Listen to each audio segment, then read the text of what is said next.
तुमको क्या लगता था नहीं लौटेंगे? गलत। जब तक तोड़ेंगे नहीं तब तक छोड़ेंगे नहीं।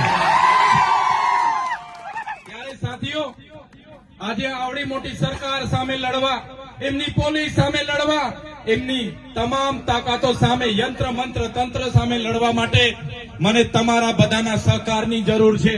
આમ આદમી પાર્ટીના તમામ યોદ્ધાઓ આજે મહેનત કરે છે, ઈમાનદારીથી લોકસેવા કરે છે, પણ એમને સત્તાની જરૂર છે। ત્યારે આવનારી તાલુકા અને જિલ્લા પંચાયતમાં તમારા બધા જ લોકોએ મહેનત કરવાની છે, તમારા બધા જ લોકોએ પ્રયાસ કરવાના છે અને આવનારી તાલુકા અને જિલ્લા પંચાયતમાં આમ આદમી પાર્ટીની અહીંયા સત્તામાં બોડી બનાવવાની છે। એ વિનંતી કરવા માટે હું તમારી વચ્ચે આવ્યો છું। પ્રશ્નો ઘણા છે, સવાલો ઘણા છે, રજૂઆતો આપણે ઘણી કરીએ છીએ, પણ આ ભાજપની તાનાશાહી સરકારના નેતાઓ સાંભળી નથી રહ્યા, આપણા લોકોને હેરાન કરે છે। આગળ આપણા લોકોએ અહીંયા દારૂના હડ્ડાઓ પર રેડ કરી એમને ખોટી રીતે મારવામાં આવ્યા, એમને ડરાવવામાં આવ્યા, પણ એમને ધમકાવવામાં આવ્યા, પોલીસનો ઉપયોગ કરવામાં આવ્યો। પણ આજે ચૈતર વસાવા તમારી સાથે છે।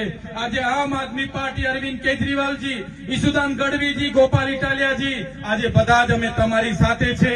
આપણા આદિવાસી સમાજ હશે, દલિત હશે, વંચિત હશે, રાજપૂતાના હશે, દરેક સમાજને જ્યારે પણ અમારી જરૂર હશે, આમ આદમી પાર્ટી રાતે 2 વાગે પણ આવીને ઉભી હશે।